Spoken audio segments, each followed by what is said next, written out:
कई राज्यों में खुलेंगे मॉल, होटल व रेस्टोरेंट के दरवाजे। सुरक्षा और सतर्कता के कड़े मानकों के साथ लोगों को धर्मस्थलों में भी आने जाने की होगी अनुमति। जी हां दोस्तों, सरकार की ओर से अनलॉक 1 के लिए जारी निर्देशानुसार के तहत सोमवार से कई राज्यों में मॉल, होटल, रेस्टोरेंट और धर्मस्थलों के दरवाजे खुल जाएंगे। कोरोना से बचाव के लिए जरूरी सतर्कता के साथ जनजीवन सामान्य करने के लिए सभी राज्यों ने स्थानीय परिस्थितियों के हिसाब से इस संबंध में स्टैंडर्ड ऑपरेटिंग प्रोसीजर जारी किए हैं। इनमें मॉल, होटल, रेस्टोरेंट एवं धर्मस्थलों को खोलने के लिए कुछ शर्तें अनिवार्य की गई है। कुछ राज्यों में मंदिरें, मस्जिद व चर्च के संचालन की जिम्मेदारी संभालने वाली इकाइयों ने अभी संबंधित धर्मस्थलों के ताले नहीं खोलने का ऐलान किया है। दिल्ली सरकार के अस्पतालों में सिर्फ दिल्ली वालों का होगा इलाज। केजरीवाल बोले कोरोना काल तक लागू रहेगी यह व्यवस्था। जी आपको बता दें कि मुख्यमंत्री अरविंद केजरीवाल ने दिल्ली के 7.5 लाख लोगों से मिले सुझाव और डॉक्टर महेश वर्मा की कमेटी की सिफारिशों के बाद रविवार को फैसला लिया कि राज्य सरकार के अस्पतालों और यहाँ के निजी अस्पतालों में केवल दिल्ली वासियों का इलाज होगा, जबकि केंद्र सरकार के अस्पतालों में देश भर के लोग इलाज करा सकेंगे। मुख्यमंत्री ने कहा कि यह व्यवस्था कोरोना काल तक लागू रहेगी। ऑन्कोलॉजी, सर्जरी, ट्रांसप्लांटेशन, न्यूरो समेत सभी कुछ सर्जरी है जो दिल्ली के चंद प्राइवेट अस्पताल करते हैं। ये अस्पताल देश भर के लोगों के लिए खुले रहेंगे। उन्होंने सोमवार यानी कि 8 जून से दिल्ली के बॉर्डर खोलने का फैसला भी सुनाया। आपको अगली खबर बता दें कि हिजबुल कमांडर समेत 5 आतंकी ढेर। जी हाँ दोस्तों, आतंकवाद पर कड़ा प्रहार करते हुए दक्षिण कश्मीर के शोपियां में रविवार को सुरक्षा बलों ने हिजबुल मुजाहिदीन के कमांडर सहित 5 आतंकवादियों को मार गिराया। मुठभेड़ स्थल से भारी मात्रा में हथियार और गोला बारूद भी बरामद किया गया। मारे गए आतंकी घाटी में बड़ी वारदातों को अंजाम देने के लिए घुसे थे। 10 घंटे तक जारी इस मुठभेड़ में एक मकान भी क्षतिग्रस्त हुआ।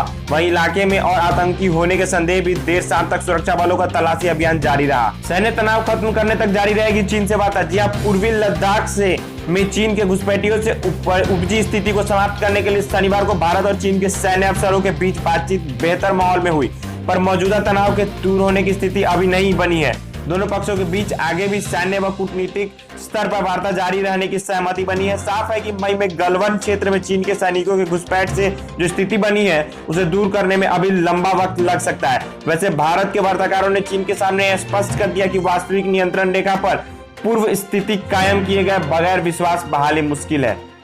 कोरोना के जंग में भारत विकसित देशों से आगे। जी हां, कोरोना के खिलाफ जंग में भारत विकसित देशों से आगे रहा है। लॉकडाउन के पूरी तरह विफल रहने के कांग्रेस नेता राहुल गांधी के आरोपों को नकारते हुए सरकार ने दावा किया कि मजेदार बात यह है कि सरकार और विपक्ष का आरोप प्रत्यारोप सिर्फ ट्वीट के जरिए हो रहा है। राहुल के आरोपों का उन्हीं के तरीके से जवाब देते हुए केंद्रीय स्वास्थ्य मंत्रालय ने बताया कि लॉकडाउन की वजह से भारत में दुनिया के दूसरे देशों की तुलना में न सिर्फ कम लोगों को संक्रमण हुआ, बल्कि इससे मरने वालों की संख्या भी बहुत कम रही है। केंद्रीय स्वास्थ्य मंत्रालय ने उनकी 4 देशों में कोरोना संक्रमण से होने वाली मौत का आंकड़ा दिया, जिनमें आंकड़ों का इस्तेमाल लॉकडाउन को विफल साबित करने के लिए किया गया था। दिल्ली सरकार के स्वास्थ्य विभाग ने जारी किया आदेश, निजी अस्पताल नहीं कर पाएंगे मनमानी। बोर्ड पर प्रदर्शित करना होगा कोरोना के इलाज का खर्च। जी हां, कोरोना के इलाज के लिए अधिकृत निजी अस्पताल अब मरीजों के मनमाने तरीके से खर्च नहीं उछल पाएगी। दिल्ली सरकार के स्वास्थ्य विभाग ने निजी अस्पतालों को आदेश दिया कि वे कोरोना के इलाज का खर्च अस्पताल में प्रदर्शित करें। यह बोर्ड अस्पताल में ऐसी जगह लगाना होगा जहां परिजन आसानी से देख सके। इसके साथ ही इलाज का खर्च स्वास्थ्य सेवा महानिदेशालय को भी बताना होगा। दिल्ली सरकार ने यह कदम निजी अस्पतालों में महंगे इलाज की शिकायत के बाद उठाया है।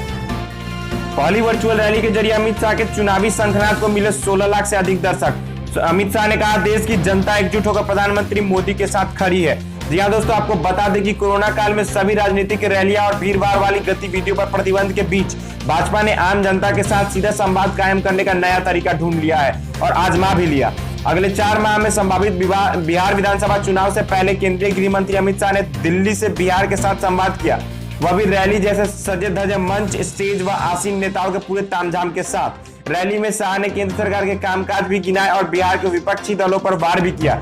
दर्शकों की बात की जाए तो सामान्य रैलियों से कई गुना ज्यादा दर्शक जुटे।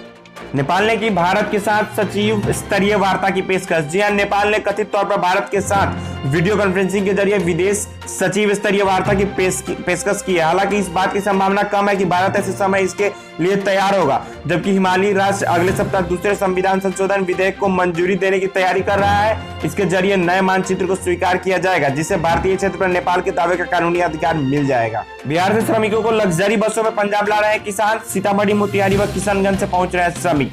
जी हां, पंजाब में 2 दिन बाद धान की रोपाई शुरू होने जा रही है, लेकिन श्रमिकों की कमी के कारण किसानों के माथों पर चिंता की लकीरें खींचनी शुरू हो गई हैं। कोरोना के कारण लॉकडाउन और कर्फ्यू के दौरान लाखों श्रमिक उत्तर प्रदेश, बिहार, झारखंड आदि राज्यों में अपने घर चले गए हैं। अब किसान श्रमिकों को मोटे पैसे खर्च कर उन्हें ला रहे हैं और मुंह मांगी कीमत भी दे रहे हैं। आज के इस ऑडियो बुलेटिन अखबार में इतना ही। देश और दुनिया की तमाम खबरों के लिए देखते रहे न्यूज़ विद टीवी। तब तक के लिए अलविदा।